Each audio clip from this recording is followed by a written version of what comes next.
Tribuners, hadir kembali program Superscore edisi spesial Piala Dunia bersama saya Delta Gonzalez untuk hari Jumat 25 November 2022 dan kita akan mengulas laga match kedua dari grup A, ada Qatar versus Senegal, dan kita sudah bergabung bersama wartawan olahraga Tribun Timur Bang Kaswadi Anwar dan wartawan olahraga Tribun News Bang Giri. Halo, apa kabar Bapak-bapak Halo, wartawan? Baik, Mbak Delta. baik. Ya, oke. Kita akan membahas laga lain dari grup A ya, antara Qatar dan juga Senegal di sini. Keduanya tim pesakitan di match pertama. Yang sekarang di grup A itu dipimpin oleh Belanda dengan raihan 3 poin, Ekuador 3 poin, dan juga Senegal Qatar masih 0 poin. Saya mau ke Bang Giri terlebih dahulu. Seperti apa nih permainan dari Senegal? Sama-sama kalah kemarin ya di match pertama. Lantas seperti apa ini pemain dari Senegal ini nantinya? Saya pikir dengan hilangnya seorang Sadio Mane, Mane ya. Mane sangat terasa sekali dari permainan Senegal. Bahkan sempat sebelum berangkat ke Qatar, Mm-mm. Senegal sempat menggunakan dukun ya untuk memulihkan cedera dari Sadio Mane, tapi kenyataannya Ya, nggak terwujud. Gitu. ya Jadi ternyata dukun Senegal masih lemah ya di sini ya. ya eh, Islam ya harusnya, jadi Ya. kenapa harus pakai dukun kayak gitu. Tapi kenyataan memang kenyataan seperti itu. Senegal tidak bisa membawa Mane, dan sangat terasa dari segi permainan Senegal ada yang berbeda dari lini depannya. Ya. Beberapa kali memang berhasil menciptakan peluang, tapi dengan kehilangan sosok Mane ini memang sangat terasa seperti itu. Oke, dan sama-sama kalah 2-0 dari match day sebelumnya ya. Saya mau ke Bang Kaswadi. Ya, antara Qatar dan juga Senegal, siapa yang kalah otomatis mereka sudah tidak akan lolos di fase berikutnya. Jadi ini merupakan laga hidup dan mati antara Qatar dan juga Senegal. Kalau dari Bang Kaswadi seperti apa ini melihat Qatar di permainan besok? Ya, eh, Qatar versus Senegal memang menjadi laga hidup mati karena siapa yang kalah tim itu akan menjadi tim pertama yang pulang atau angkat koper, dan tentu sebagai tuan rumah Mm-mm. Qatar tidak ingin pulang lebih dulu. Tentu itu Ya. pertama. Sebagai tuan rumah mereka tidak ingin malu di kandangnya, Mm-mm. dan ini akan menjadi motivasi bagi para pemain untuk berbicara banyak ataupun memperbaiki performanya di laga perdana sebelumnya. Ya. Tentu kemenangan akan coba diraih, namun intinya di sini dengan tekanan diberikan oleh publik Qatar, para pemain Qatar ini juga harus bermain lepas. Jangan sampai dengan disaksikan oleh puluhan masyarakatnya atau rakyatnya, justru ini menjadi beban bagi para pemain Qatar untuk tidak tampil maksimal ataupun tidak tampil bebas. Justru ini akan mengganggu performa tim jika bermain lawan Senegal. Kemudian catatan saya dari pertandingan sebelumnya melawan Ekuador, Ya. Qatar ini ada bermasalah di lini depan, utamanya dalam memanfaatkan peluang. Kita tahu bahwa mereka melepaskan 5 tembakan ke arah gawang Ekuador di pertandingan perdana, namun tidak ada sama sekali yang on target. Ini menandakan bahwa dari segi efektivitas maupun efisiensi dalam menciptakan peluang, Qatar ini masih kurang, dan ini harus diperbaiki ketika melawan Senegal. Jika tidak, tentu bukan tidak mungkin Qatar akan pulang lebih awal jika hal ini tidak dibenahi. Ya, oke. Jadi ya mana mau sih dipermalukan di rumah sendiri. Tidak ada tuan rumah yang mau kan dipermalukan di rumah sendiri. Jadi ini PR untuk Qatar, otomatis juga PR untuk lini tengahnya di Qatar karena waktu berjumpa di match pertama kemarin tidak ada shot on target satupun dan malah justru terlihat tertekan di area sendiri ya waktu itu ya saat berjumpa dengan Ekuador. Oke. Bang Giri, Qatar dan Senegal tentu akan berebut 3 poin krusial ya, yang mana kalau mereka kalah, kalau ada salah satu yang kalah, otomatis tidak akan lolos di fase berikutnya. Nah, prediksi dari Bang Giri nih, timnas yang mana yang akan tampil lebih impresif saat bertemu nanti? Oke, saya pikir di sini Senegal akan lebih dominan Ya. ya, karena memang Mm, dari catatan sebelumnya Senegal pernah menghadapi 13 tim dari Asia di berbagai turnamen. mm, Dengan di sini catatannya ada 26 laga dan 6 kemenangan. Dan salah satunya ketika mereka menahan imbang Jepang 2-2 di Piala Dunia 2018. Sedangkan dari Qatar sendiri mereka belum pernah eh, bermain melawan tim Afrika di kompetisi mayor ya. seperti Euro ataupun Piala Dunia. Jadi di sini saya rasa Senegal akan lebih diuntungkan. Mm, Kemudian kemarin saat Senegal kalah melawan Belanda ya. Di sana mereka berhasil membukukan 47% ball possession dan 3 shot on target. Jadi berkaca pada statistik ini, saya pikir Koyate dan kawan-kawan bisalah untuk memberikan perlawanan untuk mengamankan 3 poin.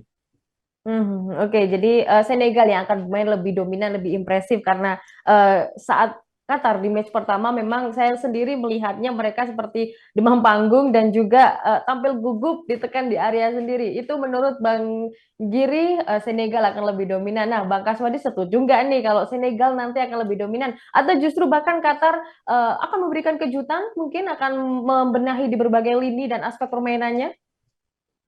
Ya, tentu kalaupun waktu jeda antar pertandingan pertama kedua ini dimanfaatkan benar oleh pelatih Qatar, bisa saja Qatar memberikan kejutan. Kita tahu memang dalam pertandingan pertama lawan Ekuador, Ya. Qatar tidak memiliki uh, organisasi permainan yang baik, baik Hmm. itu dalam bertahan maupun transisi menyerang maupun sebaliknya dari menyerang ke bertahan. Mereka justru terkurung di dalam areanya sendiri, namun di sisi lain bertahan, namun lawan berhasil mencetak gol juga. Ini kan Ya, menandakan bahwa ada yang salah dari organisasi ataupun permainan yang diterapkan oleh Qatar. Nah, betul. untuk melawan Senegal ini mereka harus perbaiki hal tersebut, mulai dari bagaimana bertahan, kemudian bagaimana pemain gelandang bertahan khususnya, kemudian bagaimana mengatur serangan dan bagaimana pemain depannya. Skema dari bertahan hingga penyerang ini harus lebih dimatangkan, begitupun sebaliknya dari bertahan ke menyerang, karena dalam proses transisi ini tentu akan dimanfaatkan oleh Senegal. Mereka memiliki pemain-pemain yang cepat dalam membongkar pertahanan. Terbukti ketika melawan Belanda, meskipun kalah 0-2 dari Belanda, mereka Mm-mm. merepotkan dengan skema serangan balik yang Ya, cepat. Nah, betul. bukan tak mungkin skema-skema seperti ini yang akan digunakan oleh Senegal untuk kembali membongkar pertahanan Qatar. Dan jika itu memang terjadi, uh, yakin dan percaya bisa saja Qatar akan tumbang kembali di pertandingan kedua, karena tadi organisasi dalam bertahannya maupun dalam menyerang masih kurang, sehingga ini yang harus lebih dimatangkan untuk memberikan kejutan. Ya, oke. Dan tentunya ini laga yang berat pula bagi Qatar karena Qatar belum berjumpa Belanda. Nah, akan seperti apa besok Qatar saat berjumpa dengan Belanda? Karena dengan Senegal pun juga masih dominan Senegal kalau dari prediksi-prediksi yang ada ya. Jadi kalau Qatar kalah, dia akan menjadi tuan rumah yang kedua yang tidak akan lolos fase grup setelah dilakoni oleh Afrika Selatan saat Piala Dunia 2010 di negaranya sendiri. Oke, saya akan bergeser ke Bang Giri. Di sini jika diprediksi ya, Bang Giri, akan ada perubahan strategi atau enggak nih yang dilakukan oleh timnasnya masing-masing? Karena di berita-berita yang ada di sini kedua pelatih baik Felix Sanchez maupun Aliou Cisse tetap akan memainkan formasi yang sebelumnya. Seperti apa ini? Mereka kalah di formasi itu, tapi sekarang masih tetap memakai formasi itu. Tercatat untuk Felix Sanchez masih memakai formasi 5-3-2 dan Aliou Cisse 4-2-3-1. Kalau dari Senegal prediksinya seperti apa, Bang Giri?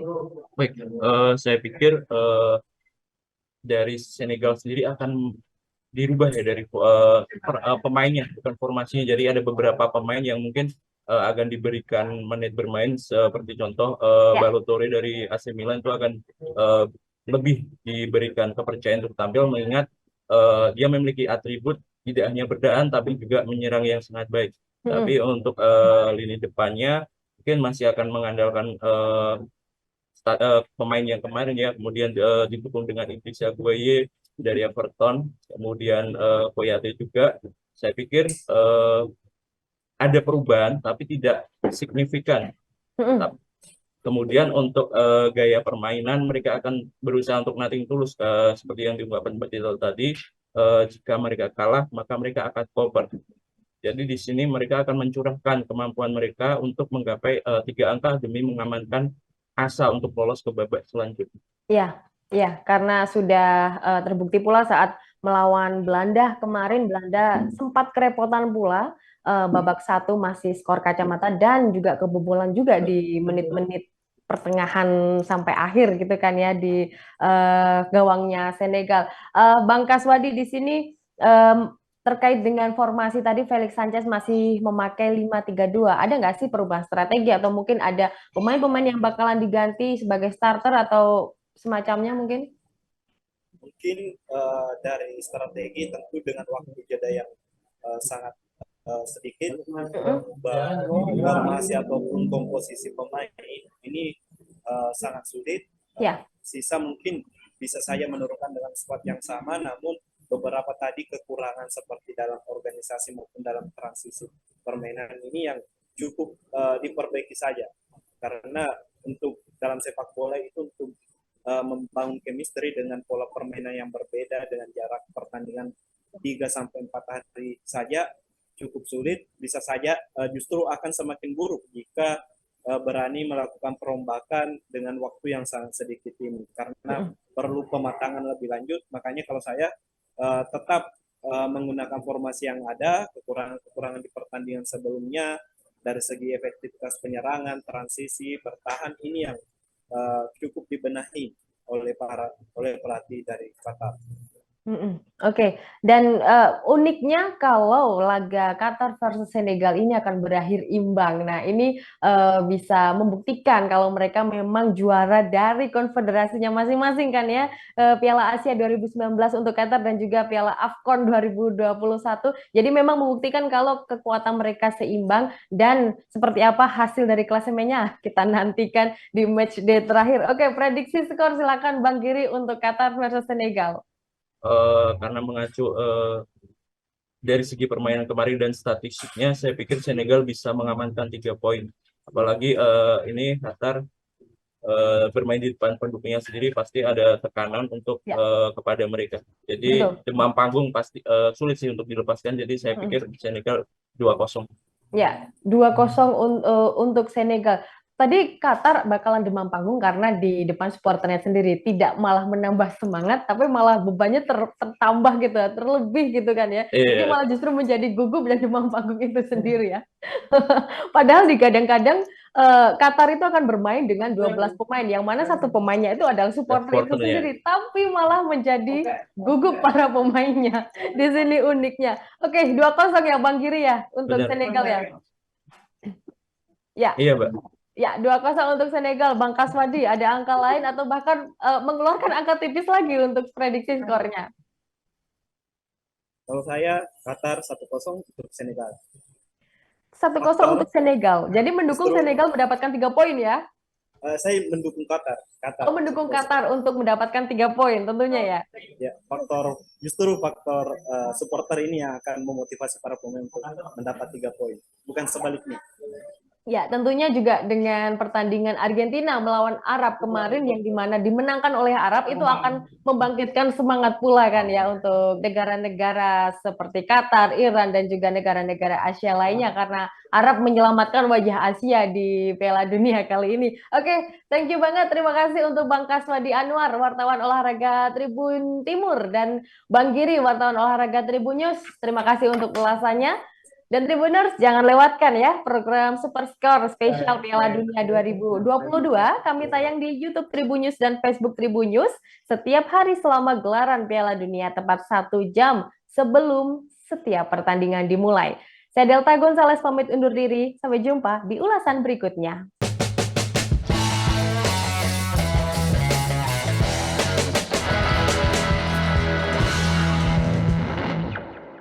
Terima kasih sudah nonton. Jangan lupa like, subscribe, dan share ya.